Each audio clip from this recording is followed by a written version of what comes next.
Is this any better? Clearer, better in any way, or is it just the same? Looks better, sounds good so far. Okay. Let's,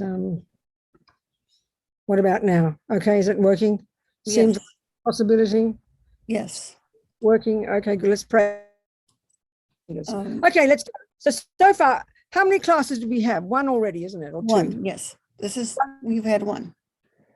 And you're freezing. Your video's freezing. Okay, I'll turn the video off. What can we say? So what I'm trying to do here is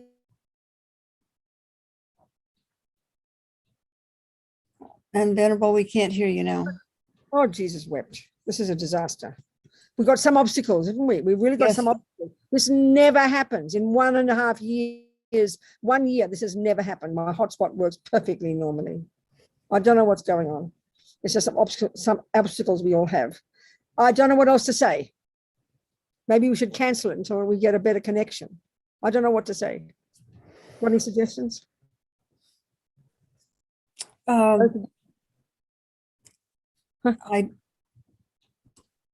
don't know.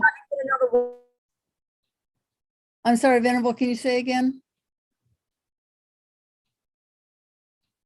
So you just have to either hang up, sort of hang around for another 10 minutes and I'll get back to you, okay? Okay.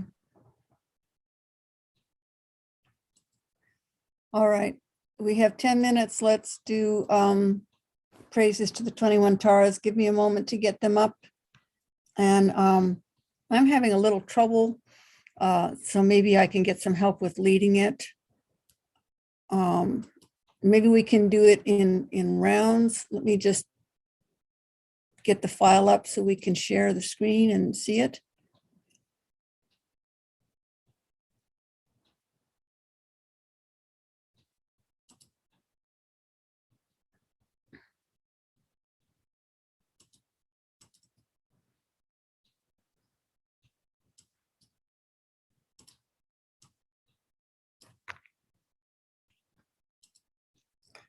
Linda, would you be willing to lead the first round? I can If try. if that's not good, then Venerable Chuying, how about Linda, you lead the first round and Chuying while you take the second one until Venerable Robina comes. Is that cool? If you like, Donna. Okay, thank you. I'm just having trouble with my voice tonight, so here we are, share screen.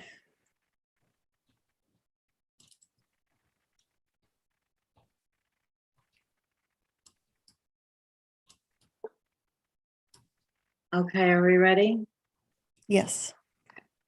Praises to the 21 Taras. The attitude to have toward Arya Mother Tara while reciting 21 Tara praises is, you know what is best for me. That attitude with devotion. Then recite the praises to the 21 Taras. Oh, my prostrate to the noble transcendent liberator. Homage Tara, swift heroic, eyes like lightning instantaneous, sprung from opening stamens of the Lord of Three Worlds, tear-born lotus. Homage she whose face combines 100 autumn moons at fullest, blazing with light rays resplendent as 1,000 stark collection.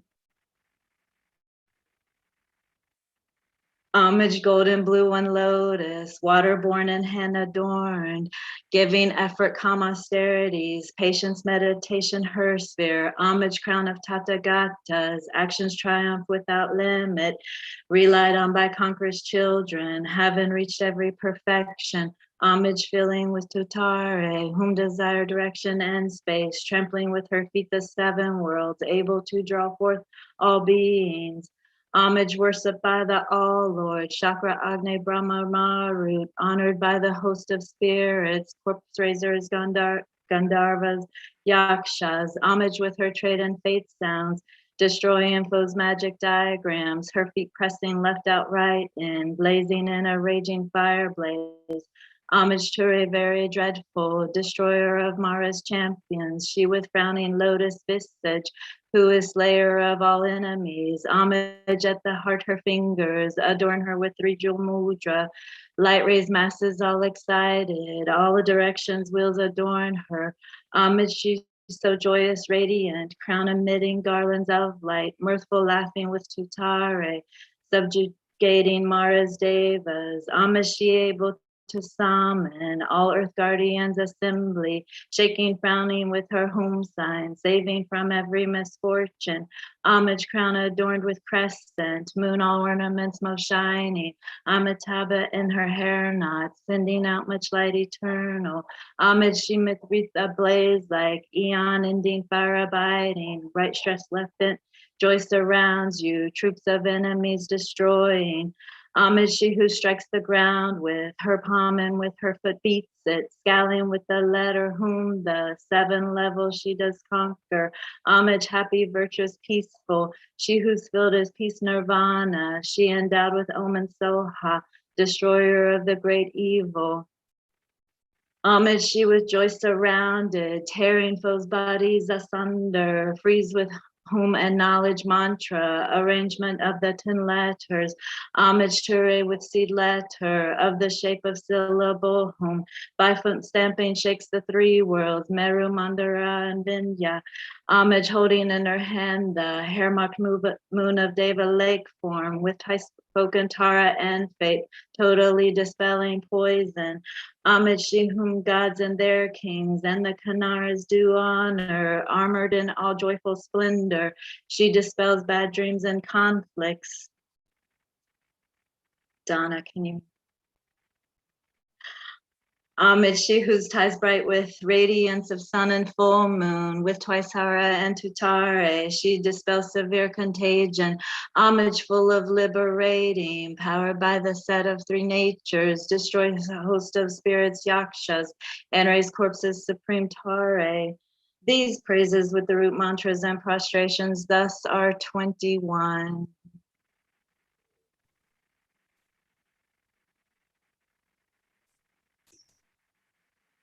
Om, I prostrate to the noble transcendent liberator.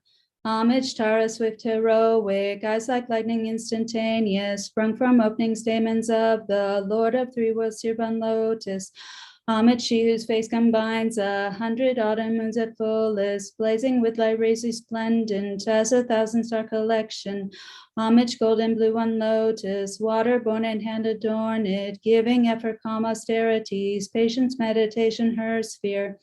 Homage crown of Tathagatas, actions triumph without limit, relied on by conquerors' children, having reached every perfection. Homage filling with Tuttare, whom desire direction and space, trampling with her feet the 7 worlds, able to draw forth all beings. Homage worshipped by the All-Lord, Chakra, Agni, Brahma, Maru, honored by the host of spirits, corpse raisers, Gandharvas, Yakshas.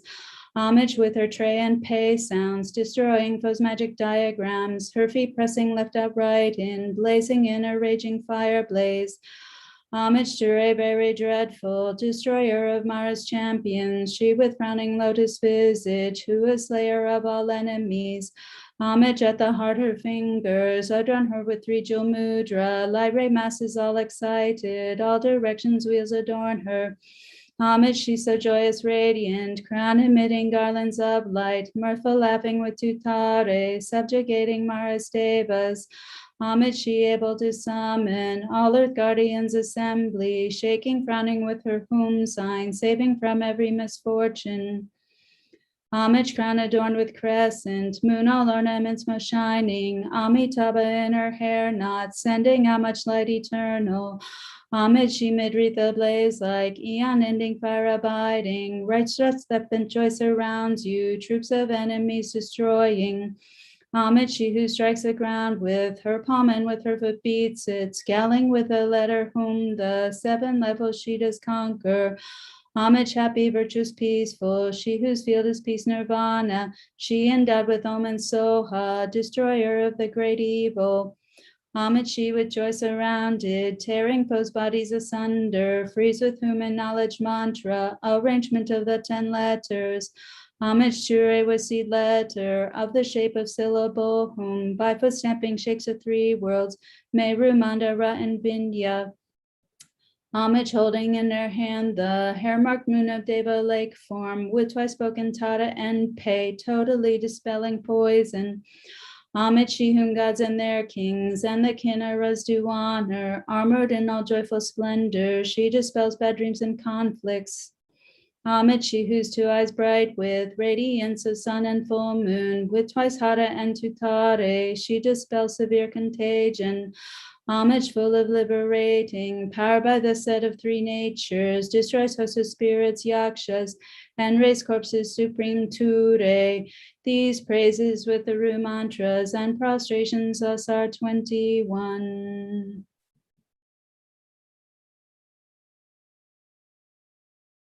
Donna, do you want me to continue? Yes, thank you. Okay. Om, I prostrate to the noble transcendent liberator. Homage, Tare, swift heroic, eyes like lightning instantaneous, sprung from opening statements of the Lord of three woods, bone lotus. Homage, she whose face combines 100 autumn moons at fullest, blazing with light rays resplendent as 1,000-star collection. Homage, golden blue on lotus, water-born in hand adorned, giving effort, calm austerities, patience, meditation, her sphere. Homage, crown of Tathagatas, actions triumph without limit, relied on by conquerors' children, having reached every perfection. Homage, filling with Tuttare, whom desire direction and space, trampling with her feet the seven worlds, able to draw forth all beings. Homage, worshipped by the all-Lord, Chakra, Agni, Brahma, Maru, honored by the host of spirits, course raisers, Gandharvas, Yakshas. Homage with her tray and pay sounds, destroying foes' magic diagrams, her feet pressing left out right in, blazing in a raging fire blaze. Homage to Ture, very dreadful, destroyer of Mara's champions, she with frowning lotus visage, who is slayer of all enemies. Homage at the heart, her fingers adorn her with regal mudra, lyre masses all excited, all directions wheels adorn her. Homage, she so joyous, radiant, crown emitting garlands of light, mirthful, laughing with Tuttare, subjugating Mara's devas. Homage, she able to summon all earth guardians' assembly, shaking, frowning with her whom sign, saving from every misfortune. Homage, crown adorned with crescent, moon all ornaments most shining, Amitabha in her hair knot, sending out much light eternal. Homage, she mid wreath ablaze like eon ending fire abiding, right stretched left bent choice surrounds you, troops of enemies destroying. Homage, she who strikes the ground with harp and with her foot beats it, scaling with the letter whom the 7 levels she does conquer. Homage, happy, virtuous, peaceful, she whose field is peace nirvana, she endowed with Om and Soha, destroyer of the great evil. Homage, she with joy surrounded, tearing foes' bodies asunder, frees with whom in knowledge mantra, arrangement of the 10 letters. Homage to Ture with seed letter of the shape of syllable, whom by foot stamping shakes the 3 worlds, Meru, Mandara, and Vindhya. Homage, holding in our hand the hair-marked moon of Deva lake form, with twice spoken Tare and Pei, totally dispelling poison. Homage, she whom gods and their kings and the kinnaras do honor, armored in all joyful splendor, she dispels bad dreams and conflicts. Homage, she whose 2 eyes bright with radiance of sun and full moon, with twice Tare and Tuttare, she dispels severe contagion. Homage, full of liberating power by the set of 3 natures, destroys hosts of spirits, yakshas, and raise corpses supreme Ture. These praises with the Ru mantras and prostrations thus are 21.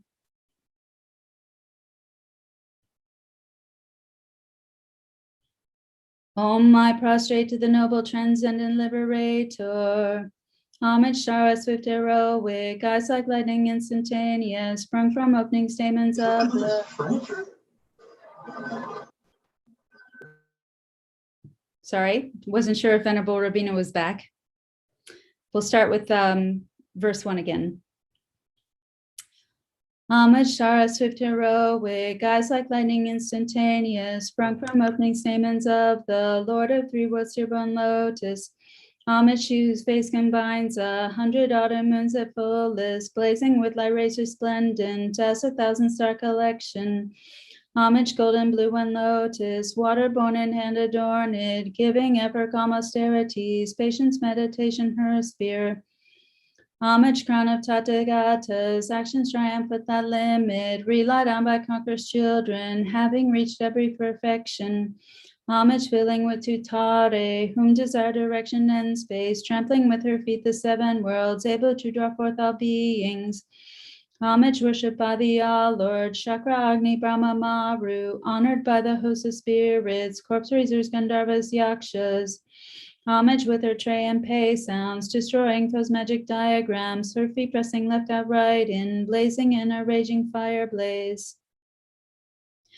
Homage to Ray, very dreadful, destroyer of Mara's champions, she with frowning lotus. Robina is here.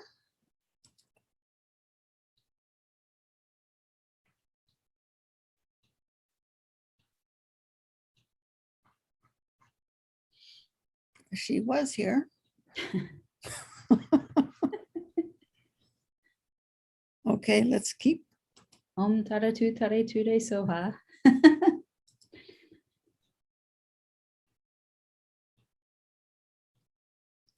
So we'll start with verse 8 since it's the top. Homage to Ray, very dreadful, destroyer of Mars champions, she with frowning lotus visage, who is slayer of all enemies. Homage at the heart her fingers, adorn her with regal mudra, light ray masses all excited, all directions wheels adorn her. Homage, she so joyous, radiant, crown emitting garlands of light, mirthful laughing with Tuttare, subjugating Mars devas. Homage, she able to summon all earth guardians assembly, shaking, frowning with her whom sign, saving from every misfortune. Homage, crown adorned with crescent, moon all ornaments most shining, Amitabha in her hair knot, sending out much light eternal. Homage, she mid wreath ablaze like unending fire abiding, right stretched left and choice surrounds you, troops of enemies destroying. Donna, we can't hear you at all. Yeah. Venerable Robina, you're muted. Are you hearing me now? We hear you now. So I'm on my iPad. Is it any better?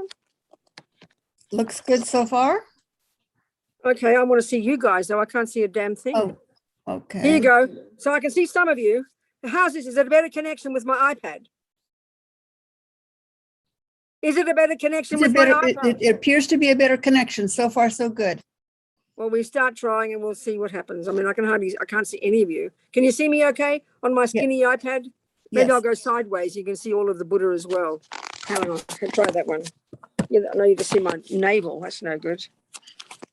Oh my dear, that's so ridiculous. Here we go. Let me just try and put my computer up a bit or something. Hang on a minute. Let me see what I can do. I want you to see the Buddha behind me, not just my stupid face. I can't hold it like this. I'll get an ache in my arm. There somehow. What can I do? Hang on a tick. I'll get something.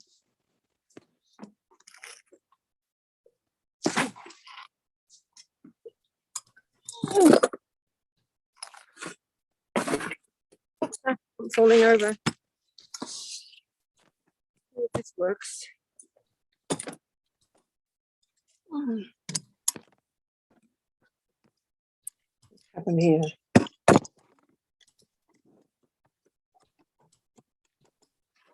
This works.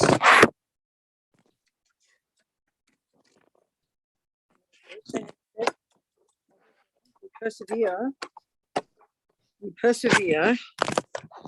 That's no good either. No good. Put my cup on there. See if that works. It's no good either. Oh dear me. Hang on. Try that. That. You still can't see Buddha. Sort of you can see something, can't you?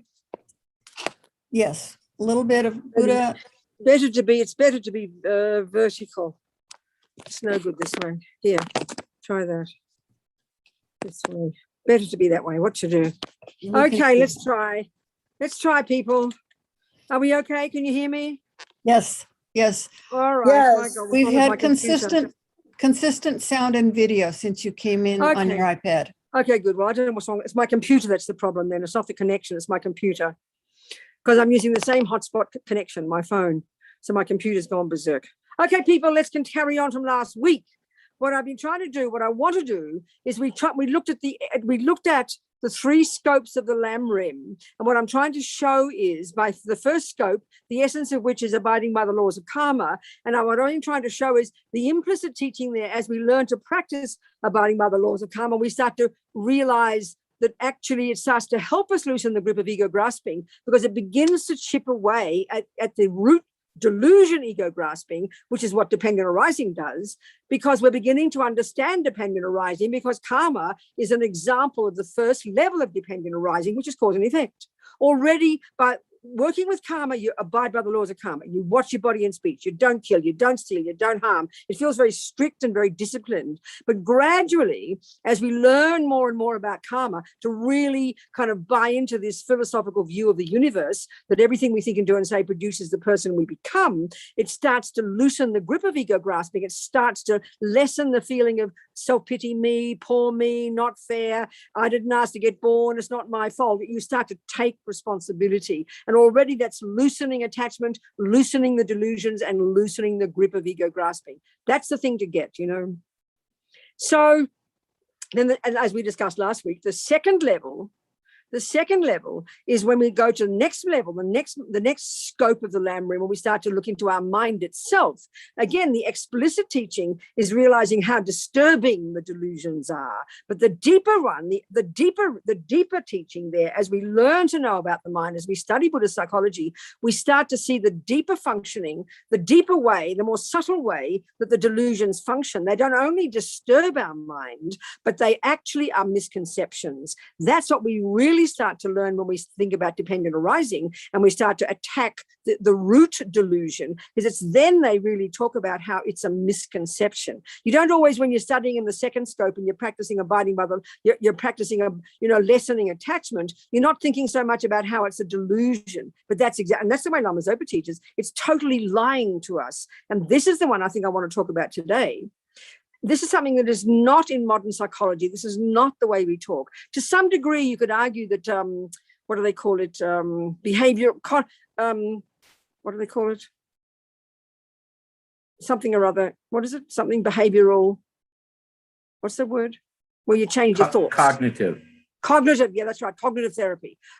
That's exactly what Buddha is. This is really the way to exactly bullseye say what Buddha is. He's a cognitive therapist. He is saying that the delusions, their particular function, ego grasping the root delusion, which gives rise to attachment, which gives rise to aversion, which gives rise to the other 83,997, because they keep talking about 84,000 delusions, they all have this key function, one of being disturbing, but two, the crucial one is that they are misconceptions. So straight away, that's a real confusion to us. You know, if you're angry and you see a person shouting and the spit is coming out of their mouth and their eyes are wide in horror and the words are coming out of their mouth all irrational, and you say that the person's got they're angry and they've got a misconception, you will laugh, because what we're seeing is an intense emotion. And this is part of our problem. While we can't see the conceptual aspects of our delusions, is that we only notice them when the body is involved. This is one of our major problems in the West. We are so addicted to our bodies, you know. We're so addicted to the experience of our bodies. We only think we are the body. We think the mind is my brain and the rest is my body. There is nothing else but the body. So because we are so addicted to our body, as Lama Yeshe says, we make the body the boss. Then this is the crucial point. We don't notice what is happening in our mind, in our mental consciousness, until the body is affected. So this is where we have to understand the mind. So when we study Lori, you know, which I'm sure you've done there with Geshe-la and other people, so where you learn, the crucial thing you learn in the Buddhist model of the mind is this massive distinction between sensory consciousness and mental consciousness. So let's look at that, because this is very, very telling, okay? So mental consciousness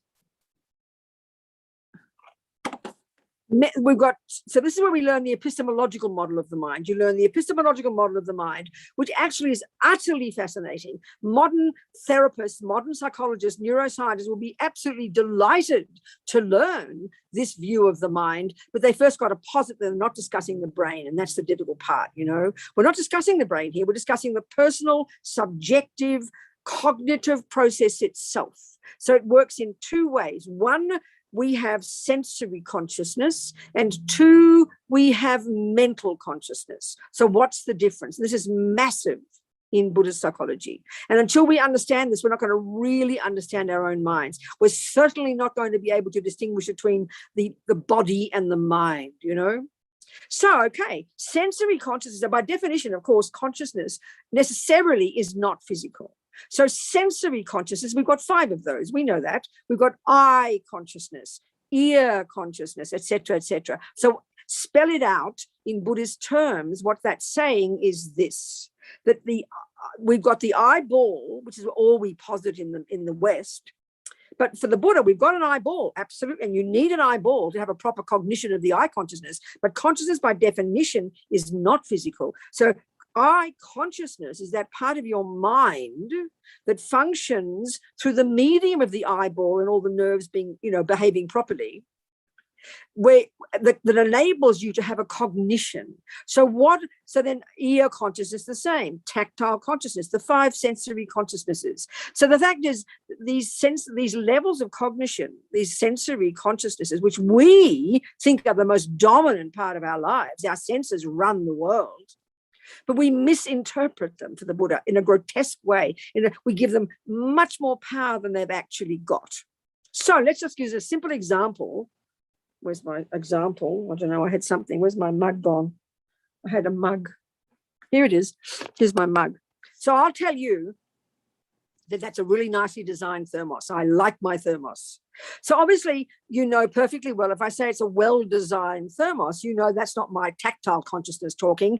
Possibly, it's not my ear consciousness. It's my eye consciousness. So obviously, without any discussion, we would just assume that Robina's eyes are seeing a well-designed thermos. Well, no, it's not like that. The sensory consciousnesses, all the consciousnesses, but they all are like, you know, with respect to animals, they're like dumb animals. They're completely, profoundly limited in their capacity for cognition. This is a big shock to us because we conflate emotions with our body, you know. We feel it in our body, we say. Some people, we can't even see the conceptual stories because we're so addicted to the physical feeling. And the trouble is, the physical feeling is the tip of the iceberg. So what happens here is this. Eye consciousness does not have the capacity to cognize a nicely designed thermos. The fact is, the senses are profoundly limited. So eye consciousness has precisely 2 objects that it can cognize: shape and color. And that's it. Each of the senses has its own very specific objects, you know. So shape and color. So what's happening is this. My eye consciousness is cognizing shape and color. And then the next millisecond, and I mean it, quicker than Google, my mental consciousness is accessed. So what's that? That's where the workshop is, the way Lama Zopa puts it. That's all your thoughts and feelings and emotions and unconscious and subconscious, instinct and intuition, this entire spectrum of our inner being. This is where the workshop is. That is the mind that Buddha's describing, that we need to become intimately, sophisticatedly familiar with in order to distinguish between the delusions, the virtues, and the third lot. There are 3 categories, and we're going to go into this because this is the work we have to do. This is where we become a Buddhist. Abiding by the laws of karma, controlling your body and speech, not killing, not stealing, not jumping on the wrong partner, that's a crucial first level of practice. Absolutely the first step, as Lama Zopa says, but that's just the beginning, because you're learning to control the servants of what? Your mind. Which part of your mind? What causes you to kill and steal is not virtue, I promise. It's attachment and anger. So it's too much to get into the mind first, so we control the servants of the mind first. That's the first scope. Now we're having disciplined to some degree our body and speech. We can now get into the second scope. I like to call it high school, and now become our own therapists. And so this is what does it mean, become our own therapist? You've got to know what Buddha's model of the mind is. You can't just, oh yeah, I'm looking at my mind, I'm observing my feelings. We don't know how to say that. That's absurd, because the Buddha's view is so specific. You know, if we don't study it, you can't actually say you're being a Buddhist. If you don't know exactly what attachment is and you can't define it, if you don't know exactly what love is and you can't define it, if you don't exactly know what the function of eye consciousness is or whatever, then you're not being a Buddhist, because he's got his own very specific model. You know, we need to understand this. So first, the point here we're making is the distinction between sensory consciousness and mental consciousness. But we conflate them here. We say, oh, what a wonderfully designed thermos, and my eyes are seeing it. No, they're not. So already this is very powerful. If I'm in love with Fred, where's my boy? Who's a boy here? Anthony. You're my boy. Anthony, you're on my picture here. So Anthony, let's say I say I'm in love with Anthony. Anthony is so handsome, I'll say. We all know it's our eye consciousness that's seeing him. You know, okay, if you're blind, it's a different discussion. So the eyes seem so powerful, and he appears so divine, and we really believe our eyes are seeing a divine person. Well, it's completely utter nonsense. What is actually happening is, as I said, eye consciousness sees that shape and color, and then instantaneously, and I'm not joking, quicker than Google, 700 million in 1 second, the mental consciousness is quicker than that. Lama Yeshe says this in Mahamudra, that our mental consciousness is more brilliant than any computer. And this is the way it works conceptually. This is very fascinating, that my mental consciousness, what is there? It's stored all my memories, all my thoughts, all my feelings, all my opinions, all my viewpoints. Because basically, now we look at mental consciousness, we've got two ways in which the mental consciousness functions. You learn this in low rig. So we've got the grosser level, which is conceptuality. And then you have a subtle level, which you only access once you've got shamatha. You only access the subtle level of cognition in the mental consciousness, which is what they call perception, direct perception, which is necessarily non-conceptual. Now, we have no kind of equivalent in modern psychology or neuroscience of that. It's only once you've got shamatha or got calm abiding, where you've completely subdued both the sensory and the conceptuality, and you've accessed these subtler levels of your mental consciousness. That's eventually where we have to go to get realizations. But we don't go anywhere near that. We don't have concentration. So we live at what level of the mental consciousness? Conceptual. Now, this is a big shock to us. Like I said before, you see a person shouting and yelling, and you say that they're living at a conceptual level, you would laugh at that. What are you talking about? That's emotion, we'll say. So we divide our mind into intellect, which is 1 + 1 is 3, all the clever physics and clever music, musical theory, cooking theory, all the intellectual, that's intellectual as far as we're concerned. And then we have feelings, then we have emotions. Well, the irony is, to the Buddha, emotions are a grosser level. They're gross, it's the body. And that's our problem, because we so adore our experience, our emotions. We think they're more subtle. No way. It's only that's when the body is involved, and the body is the tip of the iceberg of our mental capacity. The body is the sensory. And because you see, and the more and more we understand, we won't go there now, don't worry. So mental consciousness, which at the level we function, is merely conceptuality. That means the thousands of feelings and thoughts and emotions and unconscious and subconscious, instinct, intuition, all of this, we're living at a conceptual level. Now, the trouble is, and Western psychology says this, we have like 1,000 thoughts a second. So it seems like a joke that we're able to unpack and unravel all these thoughts. But we've first got to realize how they're all thoughts. Anger is a thought. Attachment is a thought. Jealousy is a thought. They're thoughts. But this is like a joke for us. So what does it mean, they're thoughts? So this is where we have to understand the Buddhist model of the mental consciousness now. Well, as we all know, if we study it, and this is how I talk about all the time, our mental consciousness at the level of conceptuality, which is day-to-day life, we have precisely 3 categories of states of mind. There is no fourth. There are those that are negative, neurotic, delusional, distressing, that lead us up a garden. You can't have up a garden without a paddle. It's up a creek without a paddle, isn't it? They're completely, totally disturbing. They make you utterly miserable. And the crucial point is what I'm getting to. They are liars, because they're misconceptions. So attachment, anger, the three poisons, ego grasping, which is the one we're getting to, because that's the one that by thinking about dependent arising, that's the one we have to get to, that cuts the root of the root delusion, which is this deep conceptual story that totally posits and believes in a real inherent intrinsic me. That deep delusion, we can call it colloquially ego grasping, then gives rise to effectively the main cause of all our suffering in day-to-day life, the conception called attachment. And then when that attachment doesn't get what it wants, that gives rise to the conception called aversion or anger. And then all the other 83,997 are rooted in those three. That's why Buddha calls them the three root delusions, you know. As Ling Rinpoche, the young Ling Rinpoche, I don't know if he's come to Kadampa Center, as he says, you know, 21,000 of those 84,000 delusions are rooted in ego grasping. 21,000 are rooted in attachment.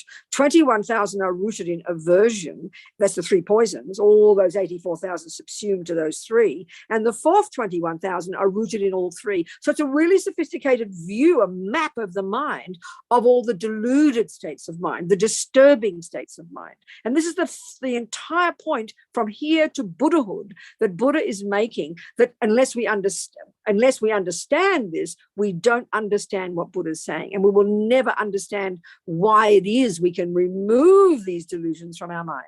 Because if we think of them as emotions and we think of them as physical, then forget removing them. It's not a possibility. You know, we tried cutting out bits of the brain back in the 1930s. We called it a lobotomy, and it didn't work.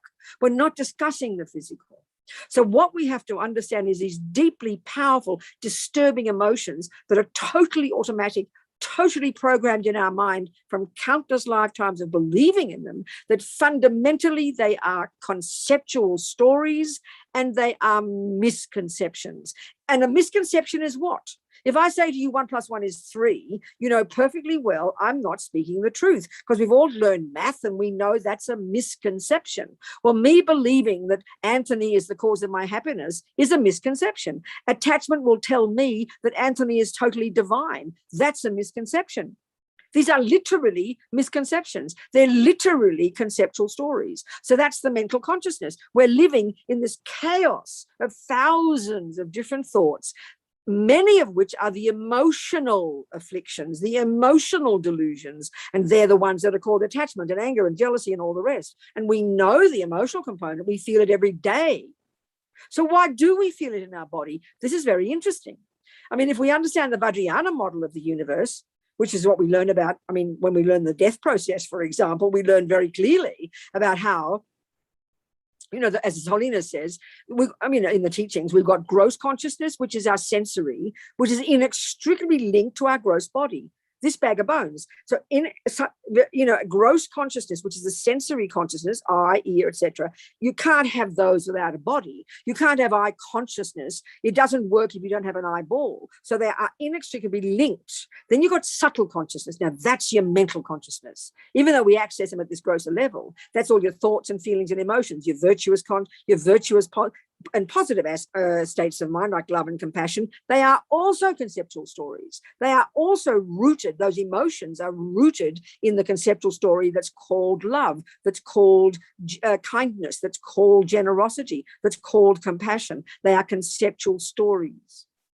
So the thing is, the subtle consciousness is the mental consciousness, and then we've got subtle body. Now, that's the 72,000 subtle channels coursing through our body, and then all the wind energies, or prana as they call it in Sanskrit, all the different wind energies, and this is the Tibetan medical system, all the thousands of wind energies coursing through those 72,000 channels that our different states of mind are inextricably linked to. That's the key thing in this Vajrayana model. So if you can just even imagine that, hypothesize that, you've got all these different wind energies, all the different levels of them, coursing through these 72,000 channels from the tip of your head to your toenails. And then along in those channels, inextricably linked to those wind energies, which are physical, are your states of mind. And you can't separate these. So, you know, your Tibetan doctor, when she feels your pulses, she will feel an imbalance of certain winds that she knows are completely connected to your attachment. And that's why you're going berserk, having panic attacks, because your attachment's gone berserk. So she gives you, herbal medicine that calms down the wind energies. And that, because it's linked to your attachment now is able to calm down. They have a saying, they say the mind rides on the winds, you know. And this is not the model that Dr. Robert Watkins would give you if you visited him. He gives you your Prozac. It'll be something different. But the principle is the same. The body and the mind are connected. So because if your attachment's very strong, if you're, in other words, so to know what attachment is this primordial emotional hunger from countless lives of practicing and believing in the concept that body and that cake are more delicious than they really are. And when I get them, I'll get happy. That's the concept that attachment is saying. But because it's so primordially programmed in us, we don't hear the concept. We just feel the consequences of practicing it, which is this deep panic and emotion. And then aversion. What's anger? If you see that person shouting and yelling and spit coming out their mouth and their eyes wide, we think that anger, we think the emotion is anger. That's just the body. So obviously the anger in the mind, which is very strong anger, and anger is a response when attachment doesn't get what it wants, this powerful concept that how dare you do that to me, I don't deserve it. That's the thought of anger that believes that action is the cause of all my suffering. And then it's linked to those wind energies. The stronger your anger, the more intense the physical experience. You see the person screaming and shouting and yelling. So this is just the external manifestation of the presence in your mind of attachment, aversion, and all the others. So, when you're full of despair, you feel it physically, but it's not a physical, the physical is real. That's because the mind connected to those winds is doing its thing in your body, But attachment is not the body. Anger is not the body, but it's connected to the body, so it impacts upon the body, which gives us physical feelings. So, the way we think about attachment, and I'm not trying to be too gross here, but, when you're in love with your boyfriend, you have these incredible physical experiences when you have contact with that delicious object. It seems like a joke to say even that the pleasure is not physical, or that the attachment is not physical, because it feels a totally physical experience. But so the body is involved. We have to learn the difference. We have to see the function of the body, how the body relates to the mind. What is the mind? What is a delusion? What is a virtue? This is the nuts and bolts of Buddhist psychology, especially if you learn the Vajrayana model. It's so helpful. Without this, you will not understand. Jung's model doesn't talk like this, nor does Freud's, nor does anybody else's. So we're talking here, the real point I'm getting at is here, when we start to deal with the emotions, the delusions, the disturbing emotions, the disturbing afflictions, as they call them, as we start to practice, we realize the pain of them, but then we're going to start to become familiar with how they are conceptual stories. So, attachment is defined. When you study Lorig, there's a very simple definition. Attachment is a conceptual story, conceptual viewpoint that exaggerates the deliciousness of the object, whether it's the chocolate cake or Anthony's body. It's the same. So what is aversion? Aversion is the bare bones state of mind that anger is a volatile expression of, that is also a conceptual state of mind that exaggerates the ugly qualities of the object. That's the definition of anger. That's the definition of attachment. So that tells you there are misconceptions. So what does it mean they are misconceptions? This is the point. It tells us that the degree to which attachment is running your mind is the degree to which the object, in this case, Anthony and his body, is the degree to which Anthony will appear back to me, as the way Lama Zopa puts it, the object called Anthony and his body, which is body mostly, will appear back to me in the aspect of that attachment. So in other words, you've got your rose-colored spectacles on. So we all know that when you've got your rose-colored spectacles on, the object will look divine. The cake will look divine. And our tragedy is bad enough, as Lama Zopa says, that the object appears wrongly to you. But the killer is we believe the story is true. That's what keeps us paralyzed in samsara. So this is where we at least understand the theory of how these conceptual stories, attachment, anger, jealousy, and the other 83,000, whatever, are disturbing. And why are they disturbing? It's because they're liars. They're liars. That's why they're disturbing. This sounds so peculiar to us. But it sort of makes sense. Buddha says we've had these disturbing emotions for a long time. So we've built up all these habits, So, for example, if you've got a $5 note and you are convinced and have been since you've had $5 notes that actually it says 50, you even see 50, you believe it's 50. Therefore, look at this, it's so clear. You have all, then your expectations of what you get when you go to spend it will be $50 worth. And every time you go to spend your $5, completely convinced it's 50, what do you think is going to happen when you only get $5 worth? You'll be devastated. You'll be disappointed. You will freak out. You will be disturbed. And that's how we are with these delusions. They're so intensely programmed in our mind that even though we hear that attachment's a liar, even though we hear the cake is not what it appears to be, it appears to us so strongly, and that's from eons of habit, and we still keep believing it. I mean, you'd say that's the attitude of a really stupid person. We're bashing our heads against brick walls for eons. And that's how deep the delusions are. In other words, you've been trying so hard to get $50 worth from your 5, and you've been doing it for countless lives, and you never learn the lesson. You'll do it again tomorrow, and you'll do it again the next day. That's how deeply deluded we are. And this is the delusional aspect. And the more we've done this habit of attachment, the more we believe in that lie, the more disturbed we are. This is the relationship between disturbing emotion and delusion. They're the two functions of the neurotic states of mind. And this is in high school. This is when we understand this with attachment and anger. This is leading us to get to the root delusion, which is how they talk about. They don't really talk like this until you get to ego grasping, and we start to really see how it's a misconception, how ego grasping, how ignorance, maripa, the root delusion. And what is its belief? What is this root delusion telling us? What is the definition of the root delusion? It's a delusion like attachment, like anger, like jealousy. It's a conceptual story like attachment, like anger, like jealousy, but it's the root misconception, much more subtle, much more primordial.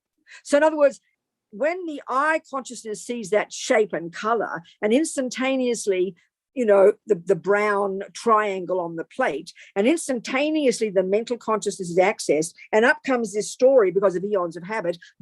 That's a chocolate cake. Now, that's a valid concept.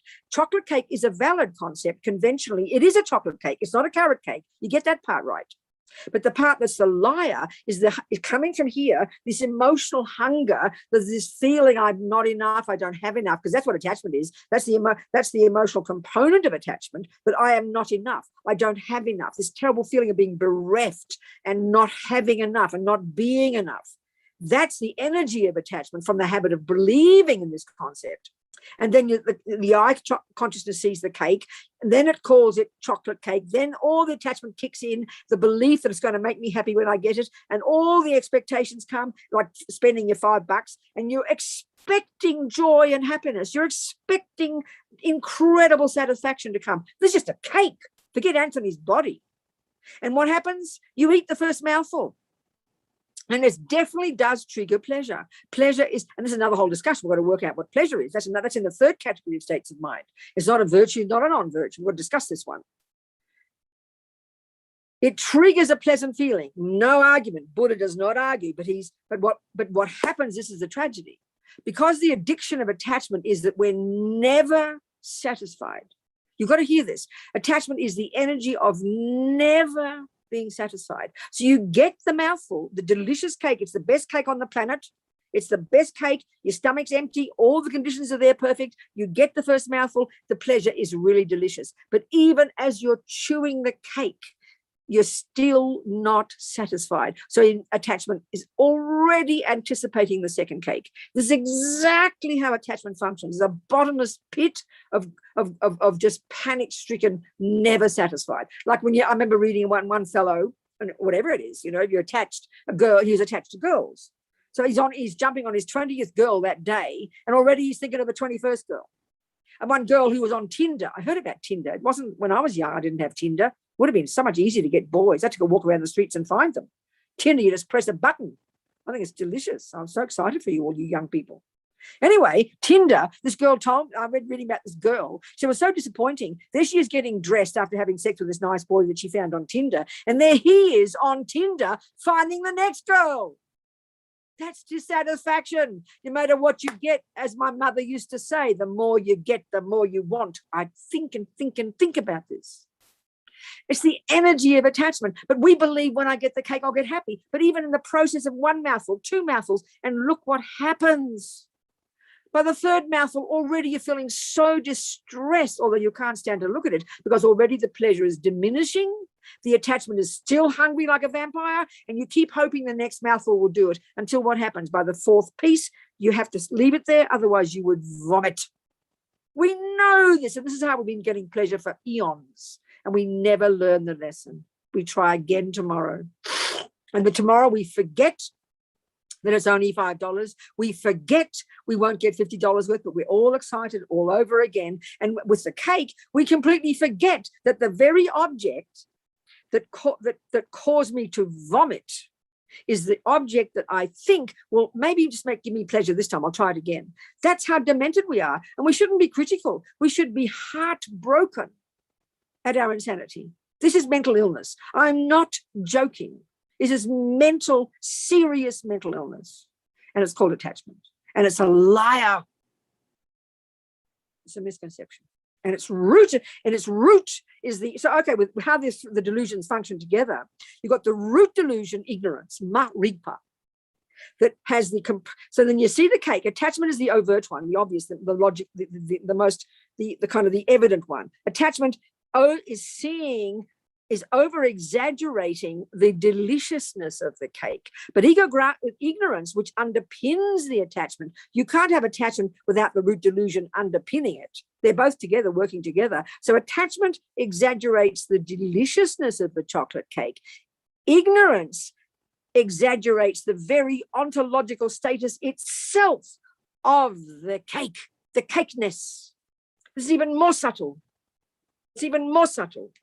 So we only get to that one when we get to understand dependent arising, But we prepare our minds by first controlling our body and speech and understanding and becoming more less neurotic and less deluded. And then we get to high school here now in middle scope, and we start to see how attachment is disturbing, but it's delusional. It's a liar. It leads us into insanity. It's a liar, and we believe it. That's why Lama Zopa says, at least, you see the cake looking more delicious, but if at least you stop believing in it.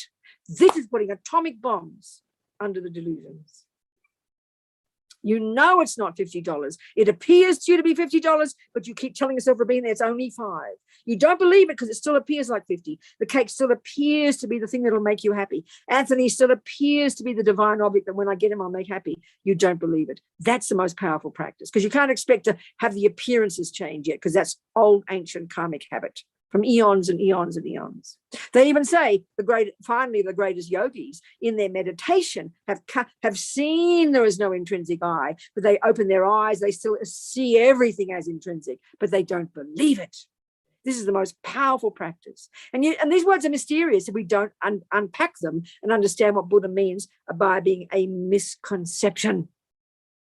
Literally, a concept that is not, and it's misconception because it doesn't have a basis in reality. Attachment has no basis in reality. The cake isn't that. The cake you see on the plate through the lenses of your attachment and the cake that exists on the plate are not the same object. This is the point the Buddha is making. This is helping us understand. And then when we get to the six perfections and we get to the sixth one, where we start to unpack ego grasping, the root delusion, now we're really ready for it. We can understand. We're prepared. We prepared our mind by practicing the previous practices in the Lamrim. First abiding by the laws of karma, and then by understanding the way the mind works. This is the Buddha's approach. Any questions, people? Have I made any sense at all? It's my computer that's wrong completely. My poor old computer. I wonder what's wrong with it. I hope I didn't lose any documents because it went a bit peculiar before. Never mind, my iPad's working. So come on, any questions, you folks? I need to hear any questions, please. Anything at all about whatever I've said. Hopefully some of it made sense.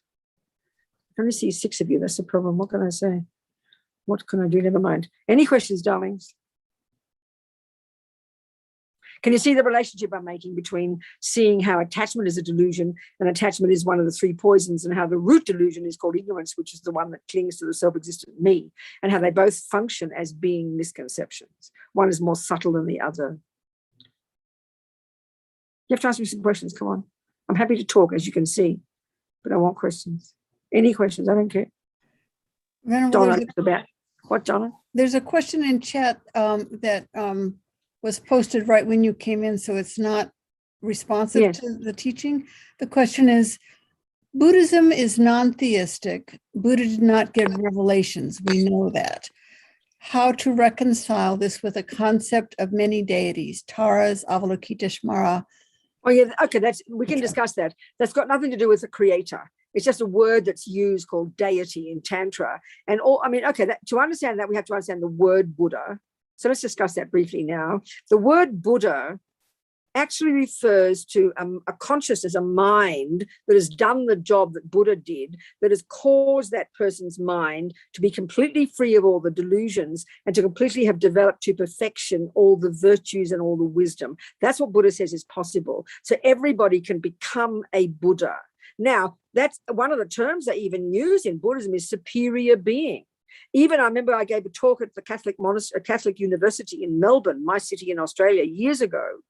I was brought up a Catholic, and I had this 20-minute little topic. I had a 20-minute little slot in this conference, and I didn't know what to talk about until I got to the conference, and I looked up my dictionary. I didn't know what to talk about. I looked up the dictionary, the definition of God, and it said 3 essential qualities: infinite wisdom, infinite compassion, and infinite power. And I thought, well, that's interesting, because they're the same 3 qualities of a person called a Buddha. So it seems to me over the centuries, many, all the Christians and the Muslims and the Buddhists, many people who have gone into religious philosophy have come up with similar findings. So you could argue a similarity here. And my talk was the similarity between the definition of God and Buddha. I don't know if the Catholics liked my talk, but that's what it was.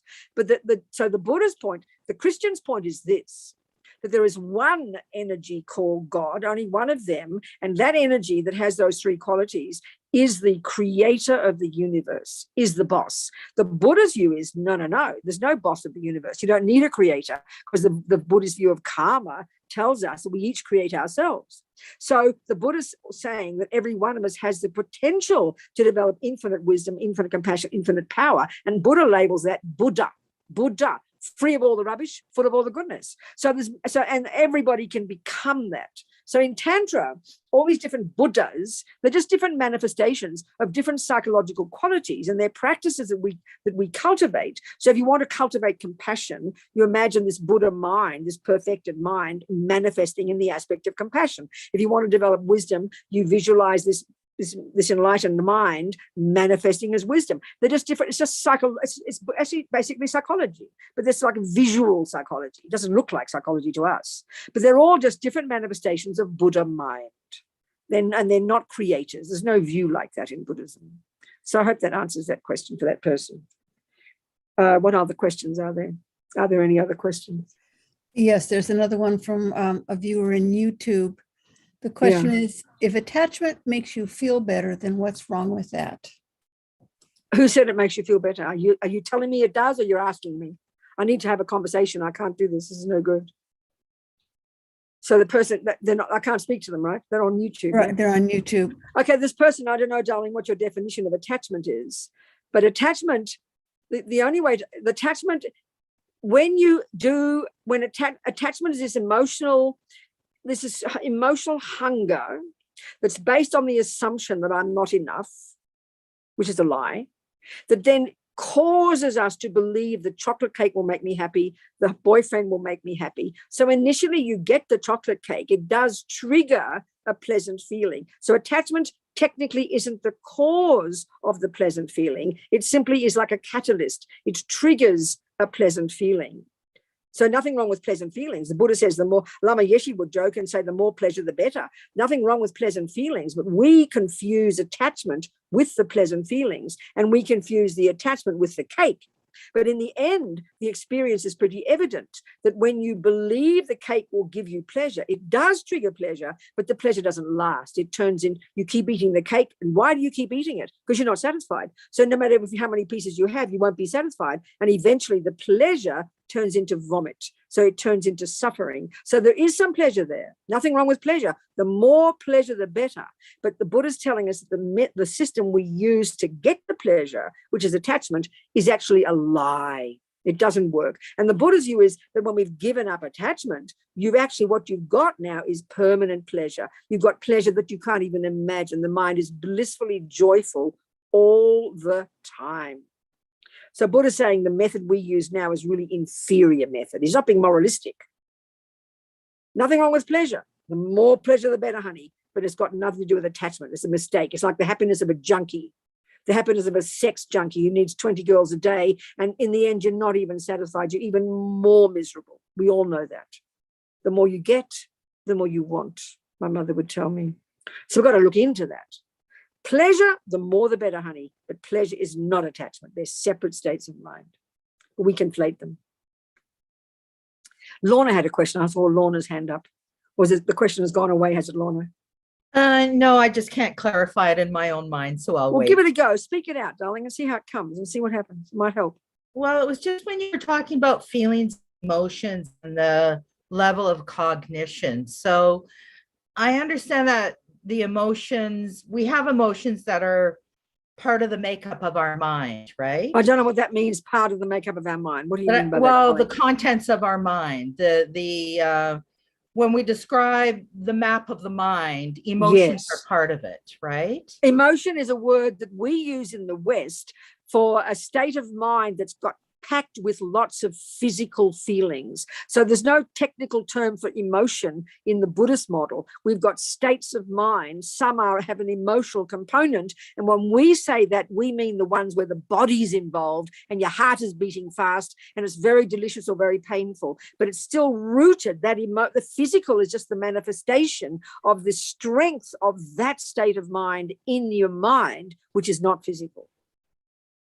Okay, that's clearer for me. You're with me. In other words, if your anger is a very strong habit, then the more the habit is to be angry, the more automatic you'll have that concept. But it's so habitual that you'll only just end up experiencing the physical feeling because your body is attacked by that state of mind. Because the mind and the wind energies, remember in the subtle, the Vajrayana, the subtle wind energies and the mind are intimately connected. So the more strong the habit to have an angry thought is in the mind, the more it impacts upon the physical wind energies, which is what causes the body to feel so much feeling.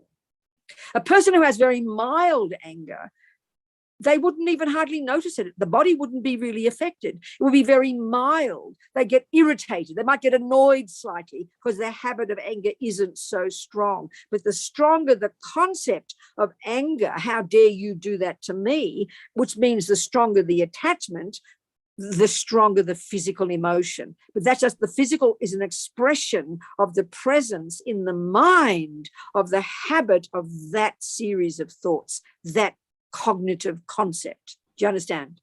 Yes, yeah. Good. Which is which with ego, it's all part of it. That's what ego is. They're all the voices of ego. Exactly, darling. Exactly. Okay, but compassion and love and generosity are voices of the virtue. They're virtue, and they're not by definition ego-based. And they can also have emotion, you see, Lorna. Well, if you've got a lot of compassion, you will cry when you see someone suffer. But that's not called suffering. That's just called emotion, because your compassion is so strong. I mean, Dalai Lama, he might burst into tears when he talks about compassion. So that means his emotion is very strong, but it's rooted in being a virtuous state of mind. It's not a disturbing emotion.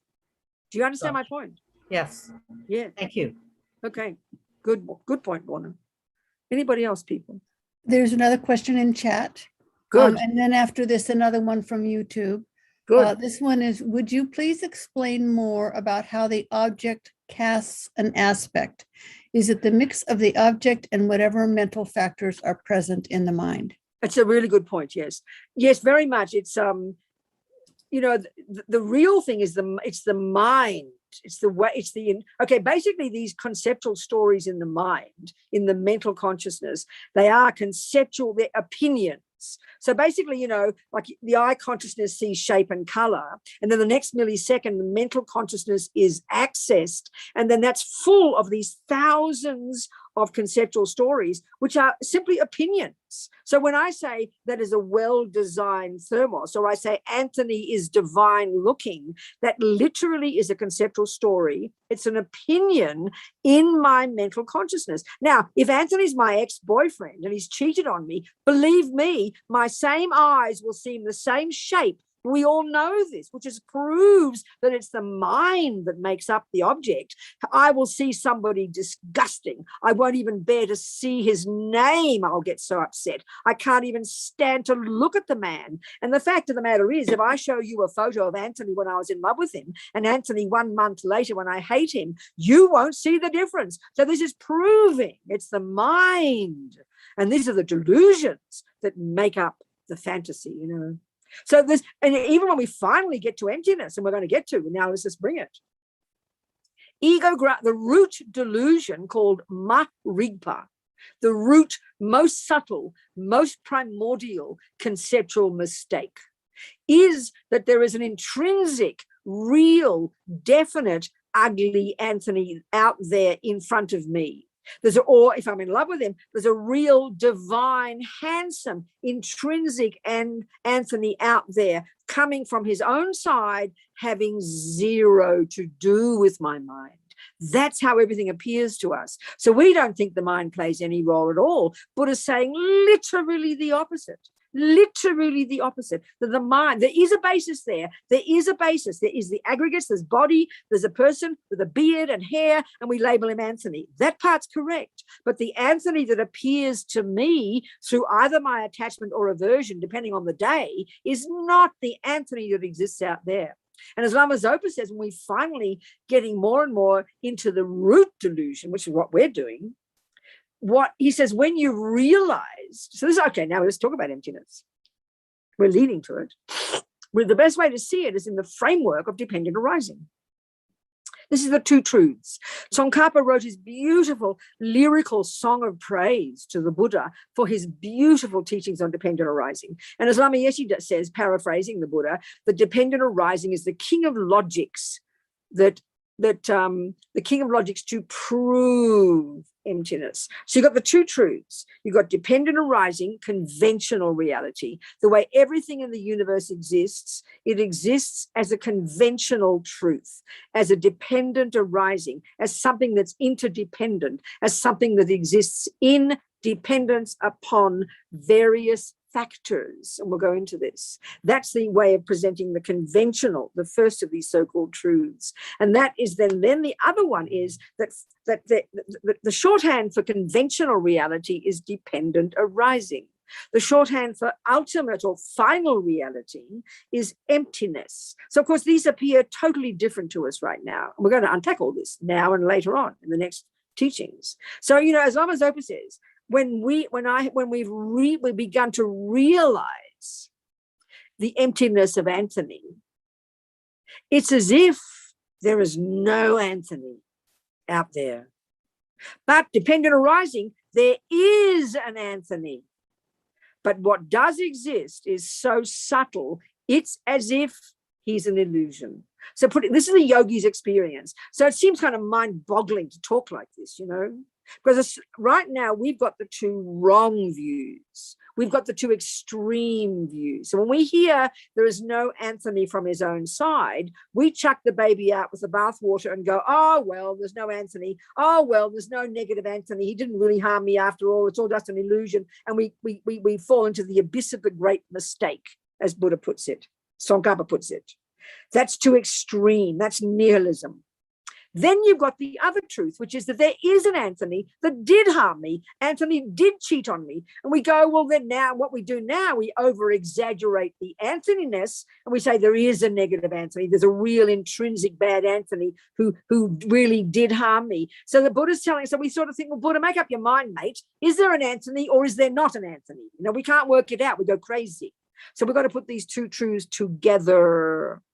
And what I'm getting at is, by first abiding by the laws of karma, you start to loosen the grip of this ego grasping, because it starts to make you more spacious and more confident and less neurotic and less self-pity. And then you get to high school and you start to look at the mind, and now you get to understand how these delusions function at their bones. This prepares us to now get into the actual nuts and bolts of understanding dependent arising as a king of logics, to prove how nothing has an intrinsic nature. It prepares our mind.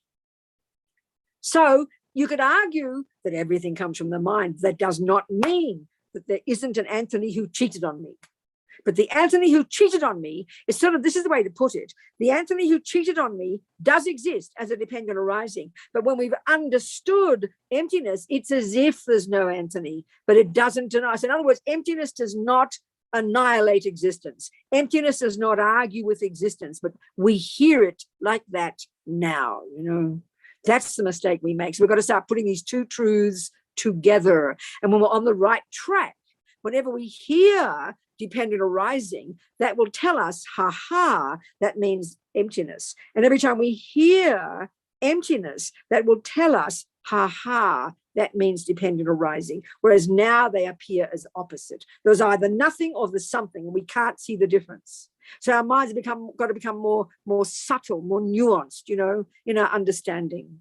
And this is why you just don't leap into emptiness. You've got to go to junior school first, then high school. You prepare your mind by abiding by the laws of karma. You prepare your mind by understanding the emotions and the delusions and how they function. This gets us ready to hear in a more realistic way these two truths and how they function. So you could argue everything comes from the mind, but that doesn't mean there's no Anthony. That's the thing, that's the point. This is why all the examples Rinpoche gives, you know. I mean, the one example I love to use is prison. You know, I've got lots of friends in prison. So as soon as you hear the word prison, if you looked up, you know, in the old-fashioned days, you look up the real estate pages and you see, oh, free rent in a prison. You wouldn't want to go there, I promise, even if it's the nicest prison. Unless, of course, it's in Norway or somewhere. I mean, I've got a friend a couple of years ago who emailed me. He was in Norway and he was so excited. He had a 2-year sentence in prison. He couldn't wait to get there because it was in the country. It was beautifully designed. It was a college. He was going to learn gardening. He was going to learn school. He couldn't wait to go to prison. Prisons aren't like that in this country, I promise. So anyway, this just proves the point about prison. There's no inherent prison. So the bottom line is, okay, so prison. So this is the point. If we believe right now with ego that when Anthony cheats on me, that is the main cause of my suffering. And that's it. There's one cause, and it's called Anthony. If you go to prison, as far as we're concerned, you're unhappy because you're in an ugly prison. Even if the prison's pretty, you still feel it's horrible because no one chooses to go to prison. So we believe I'm unhappy because the prison is ugly. We believe I'm unhappy because the weather is bad. We believe I'm unhappy because Anthony was mean to me. And Buddha's saying, no, it's more nuanced than that.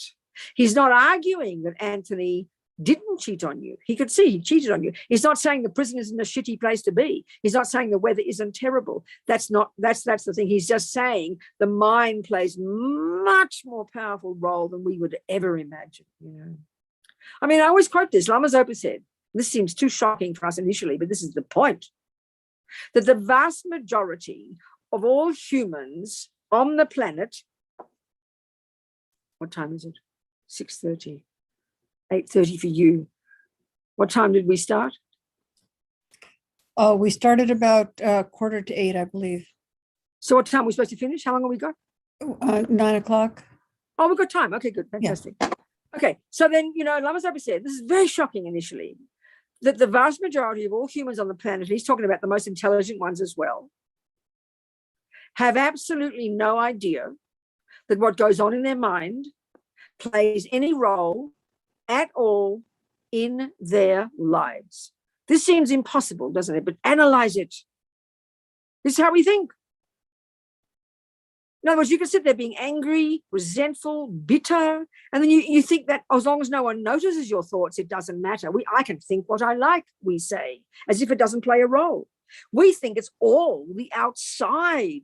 We think it's all Anthony. I'm this innocent victim. I did nothing to deserve it. And this evil Anthony cheated on me. That's how ego talks. That's how ego feels. I've got nothing to do with it. And that's exactly the point. We believe it's completely separate from me. We believe it's got nothing to do with me. We don't have any understanding of interdependence, that I am a major player in this relationship. So one is karma. I mean, this is too shocking for our minds, but if Anthony is kind to me, that's because I've been kind to him. So already I'm the main cause of his being kind. And second, I'm happy now because I've got virtue. So I'm the main player in this. Anthony's just this catalyst that triggers a happy feeling in my mind. I cause the happy feeling by being past virtuous, and I cause him to be kind to me by being kind to him. I'm the main player. This is what you get from karma. Forget, the mind. It's so powerful. And it's the opposite of what we think in our culture. It is the opposite.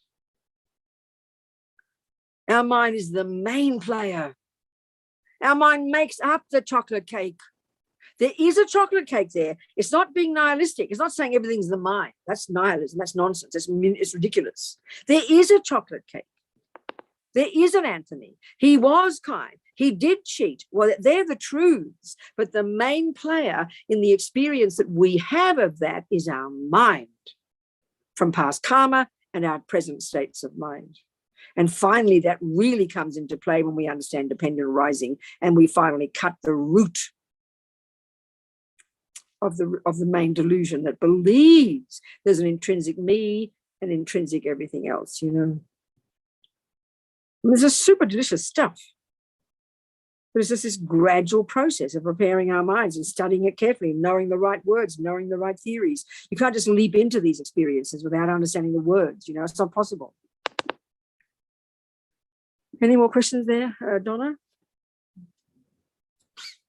Yes, there's one Good. from Yeah. YouTube. The question is, I remember hearing from a Buddhist teacher, I don't remember who, but it may have been Pema Chodron, that the awakened mind is fearless. Can you give us some more detail on this? Absolutely, yes. Lama Yeshe says this.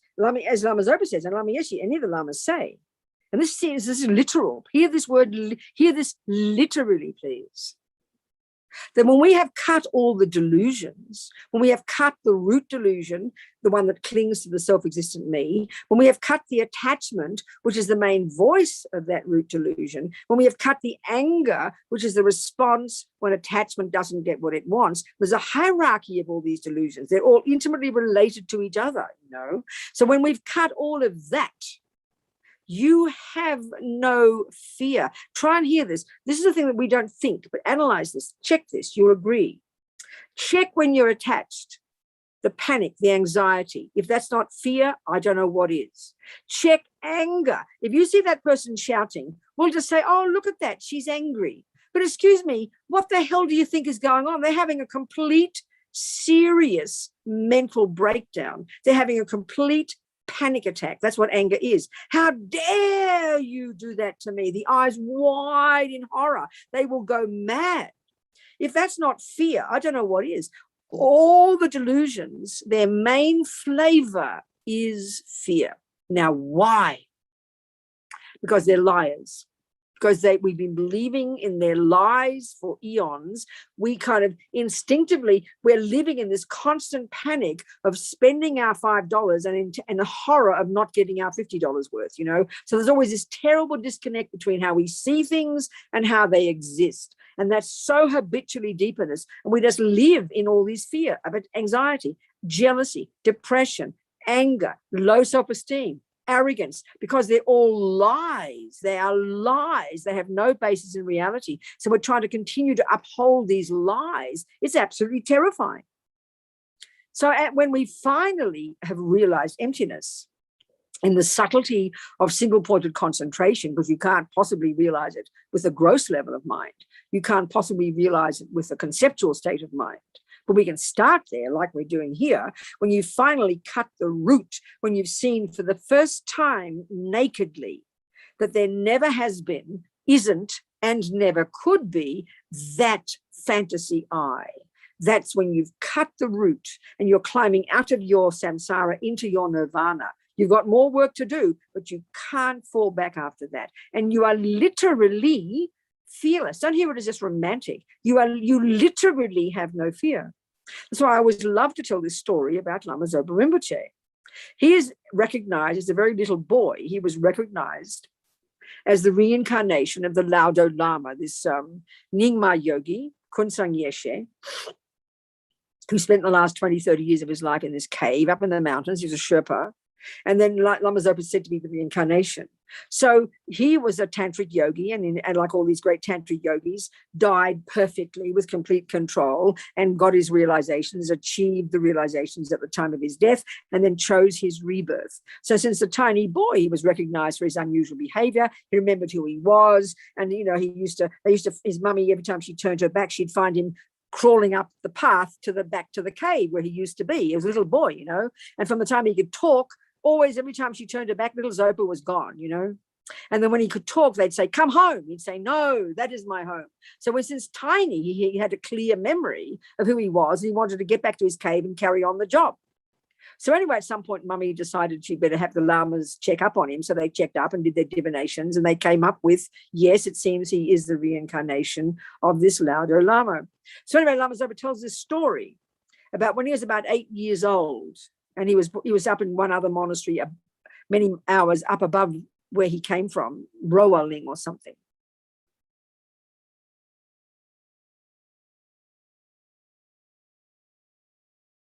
And he was up in this monastery. He was 8 years old, and it must have been about 1952. So anyway, the story goes something like this. He's told it many times. That it's a big river, and the rivers up there are really torrential, I tell you. And there's this strange looking people on the other side of the river. He could see they had pale colored eyes, straw colored hair.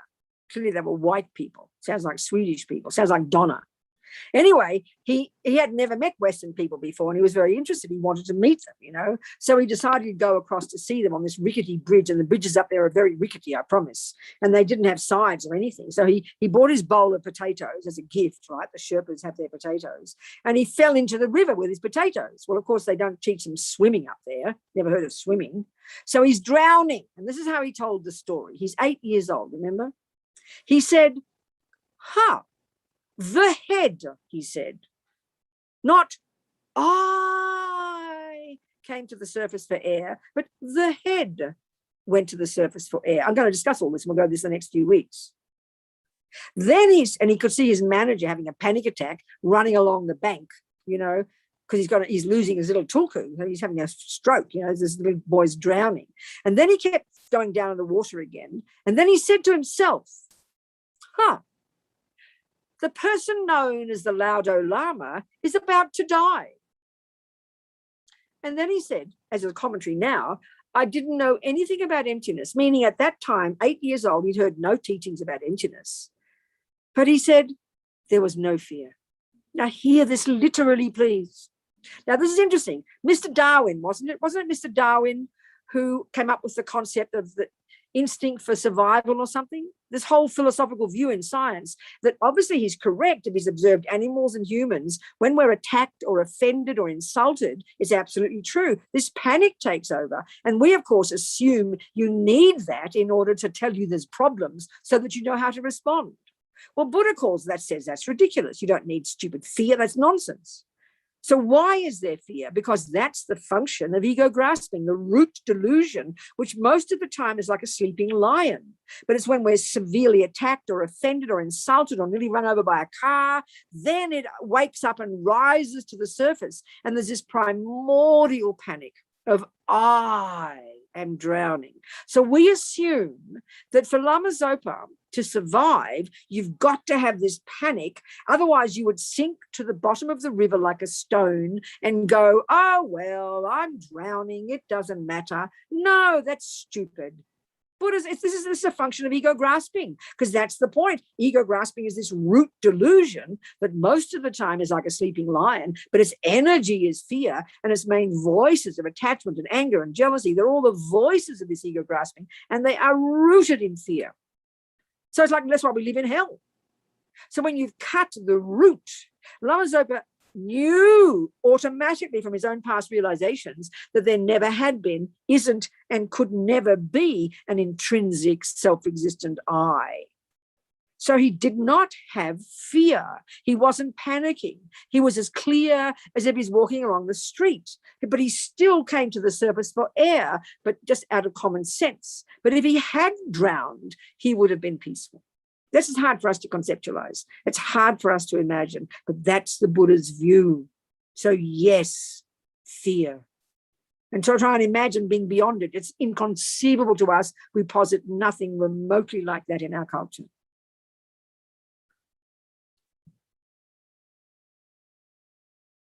Any more questions? No more questions in the chat, Venerable. Venerable Robina, I have a question, please. Good, darling. Talk to me. Okay. I just wondered if you would talk a little bit. You've been talking about like the mistake we make of inherent existence and the mistake we make about attachment. Are those all just kind of mixed together? Like, so we see a inherently ugly prison and then we see an inherent prison. Are those just kind of mushed or layered or? Yes, they're layered. It's a good one. There's a hierarchy of delusions. These three root delusions, they're the summary of all the thousands of delusions. And they've all got a very intimate relationship with each other. So the root one is this one called ignorance that has the deepest, most primordial misconception of things having an intrinsic nature. Then on the basis of that, there comes, so let's just use ourselves as an example. This deep ignorance believes there is an intrinsic me in here somewhere. And we're going to go into this more depth next week.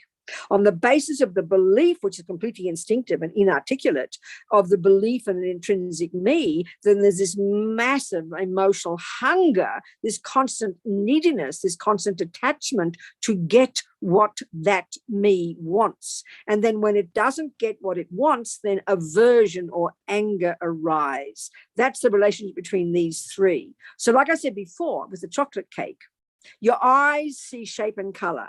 Your mental consciousness recognizes chocolate cake. Attachment kicks in that exaggerates the deliciousness of chocolate cake. And that attachment is this emotional hunger. And then because of a habit with chocolate cake, you then invest all this energy. Attachment sees the cake as totally divine, and you totally believe that when I get it, I'll get happiness. That's the energy of attachment. So attachment is a liar insofar as it exaggerates the deliciousness of the cake, but that's informed by the ignorance that's underpinning the attachment that sees, that believes in the intrinsic, in and of itself, delicious cake from its own side. So those lies are utterly linked, and it's layered. Yes, the root one is the attachment sees the over-exaggerates deliciousness. The ignorance over-exaggerates the very ontological status of delicious cake and sees delicious cake as existing in there on the plate, having nothing to do with my mind. Do you see?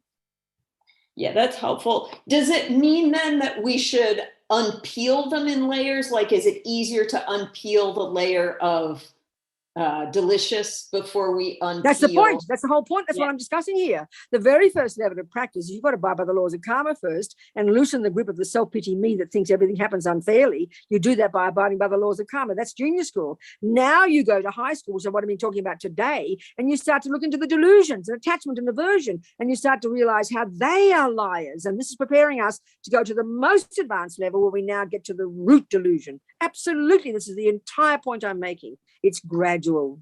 Absolutely. That's the point. Thank you very much. Thank Good, you. John. Yes. What else, people? 10 more minutes. Okay, there's two more questions. One of them is, how do you let go of attachment but still have committed, connected relationships or a sense of connection to life? That okay, I hear it. Absolutely. It's wonderful. So the problem in the question is there's an assumption in your question that you're talking about something good when you say attachment. So that means when you hear Buddha say you've got to give up attachment, you're also thinking you've got to give up connections. So in other words, you're throwing the baby out with the bathwater. And that's what we do because we don't have the same definition of attachment as Buddha does. And this is the part that's very difficult for us to hear. We've got a different definition. We mean when we say attached, you're attached to your family, you're attached to your friends. We see it as an equivalent of love. Nothing wrong with that, the definition of attachment, but that's not Buddha's definition. We all know that the same word can have different meanings. This is a crucial point to get, and the biggest mistake we make when we hear Buddha's teachings. So we know very well, if you say flat, if you're learning geometry, it means a flat surface. If you're playing music and you hear that a piece is in B flat, you know it's a completely different definition. Same words, same spelling, two completely different meanings. We understand that, but we're very caught up in having our own definition of attachment as being something vaguely like love, which is a virtue. But Buddha's has got nothing to do with it. Attachment in its nature is a monster. If you mainly had attachment and didn't have access to any virtues, you would be what the world calls a psychopath. Please hear my point. We have attachment, but aren't we lucky? It is tempered by the presence of our love and compassion and kindness and goodness and wisdom. We are so fortunate. So the irony is it's harder to see the attachment. But delusions are particular, specific misconceptions that are rooted in nonsense and are deeply disturbing. Virtuous states of mind are in their nature positive, optimistic, valid, and reasonable. But we don't have that distinction in our culture, and this is quite hard for us to hear. Attachment, by definition, is what destroys your relationships, because attachment is the voice of ego. It's I want. It only sees what I want. Attachment causes us to see the entire world through the lenses of our needs, and if you don't get your needs fulfilled, you'll turn against that person. So what makes your relationships and your connections useful is love and compassion, not attachment. That's what destroys them. But we can't see it like that because we have a different definition. That's why it's fundamentally necessary. If we want to understand Buddhism, we need to understand the Buddhist model of the mind, these ones I'm describing. So I hope that helps. What else? Anything else? I have one, Venerable Robina. Yeah. Good. Does the mind seek attachment or aversion as a means to reify the existence of an independent self? I'm a bit lost with that statement. So, if you're attached to something, there has to be a subject that is attached, attachment is a state of mind. Let's just say it's Anthony we're describing. Attachment is a state of mind in the person called Anthony's mind. That's it. It's a state of mind. So then, go on. Next question. Does the mind use that as a way to kind of lend credence to the idea of an independently existent self in order for you to be attached? I think it's sort of roughly like that, but not really Anthony. So there's Anthony, and that's the name we give to this combination of a body and a mind. There's body, which has got, noses and ears and blood and atoms. Then you've got your mind, which is not physical, and that's got virtuous states of mind like love and compassion, and it's got negative states of mind, assuming you're an ordinary person, like attachment and anger. So attachment is rooted in the ego grasping, the root delusion, and that's a deep assumption. So attachment is this hunger to get what this fantasy I wants. So then attachment is simply the main function. It's like does the job of the I to get what it wants. But it's all just a misconception because there's no intrinsic I there in the first place. So that's the way to say it. Does that make sense? Mm-hmm. Good. Fantastic. What else, people? Any more questions? Good, darling. Okay, good. Anybody else? No other questions at all? Yes, Lorna. Good. Talk to me. Can't hear you, darling. Unmute, sweetheart. Unmute, Lorna. So just for clarification, so attachment is ego getting what it wants because it believes that it will give it happiness. Something like that sounds pretty good, yes. Attachment is an assumption that when the nice things happen, that'll make me happy. That's a way to put it. But the assumption of the me is the deeper one. But attachment is the voice of this nonsense I that only wants the nice things and hungrily tries to get the nice things. And then when it doesn't get the nice things, we have a panic attack, and that's called aversion. So we run between attachment and aversion 1,000 times a day. When the nice things happen, attachment gets what it wants, we get all excited. And when aversion happens, it's because attachment didn't get what he wanted, and we get all upset. And so that's also believing the delusion that happiness, we get happiness out there. What is out there will give us happiness. as opposed right. to cultivating happiness in our mind. Exactly, Lorna. And this is the part that's really difficult. We haven't begun to discuss this, but we will go into this in more detail. Happiness, and I mentioned I did mention briefly before, happiness is just simply a feeling, a happy feeling, and there's nothing good or bad about that. The more happiness, the better. But our problem is, number one, we believe happiness comes when we get the object, and two, we therefore, and so therefore we even feel that the cake is the happiness. So if you've had a happy day, and I say, "How are you, Lorna?" and I'll say, "Tell me about your happiness." You're going to describe the nice boyfriend. You'll describe the cake. You'll describe the happy, not the feeling. You'll describe the object, because we are so addicted to the objects. And that's what our memories are. Our memories aren't of happy feelings and unhappy feelings. Our memories of the things out there that we are convinced not only is the cause of the happiness, but we almost think the event is the happiness because we're so addicted to the external world. But happiness and unhappiness are states of mind. And we're going to go into this next week. And so because the event is impermanent, it's a fleeting moment in time. That's right. That's the emptiness of... No, it's not quite. It's similar. It leads you to see something as impermanent is a good stepping stone to see it as not having an intrinsic nature. Right. Not having an intrinsic nature is more subtle. Right. But the one right. about happy feelings, this is the point. The Buddha's telling us, forget about karma, which we'll also go into next week more. But in order to cultivate happy feelings, we think the only way to do it is to get the cake or the boyfriend. So we're always frantic. But the Buddha's saying, no, the best way to get happy feelings is by having virtuous thoughts, by being loving and kind and practicing generosity and forgiveness. And in general, we know there are some people on the planet who are always happy because we see that they're kind and generous, and it's because they've practiced that in the past. I mean, even you can see with, say, all the suffering of COVID-19, there's still always going to be some people you read about who, even kids, who think, what can I do to help others? And they go out there and they help others and they're happy. They're not suffering. The ones who suffer, this is all of us, is because you feel depressed, you feel lonely, there's no one to love me, I've got nothing to do, I'm caught up in my house, because that's because of delusions. I mean, it's not to put ourselves down, we've all got them. But virtually the best way every day to try and cultivate happy feelings is by practicing virtuous thoughts. We're unhappy if you have anger, jealousy, depression, and we obsess about them. We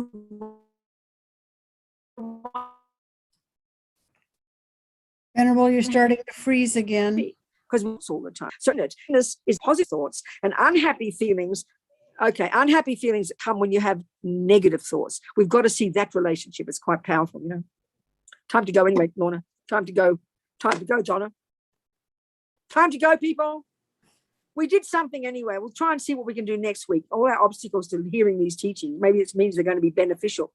Let's hope.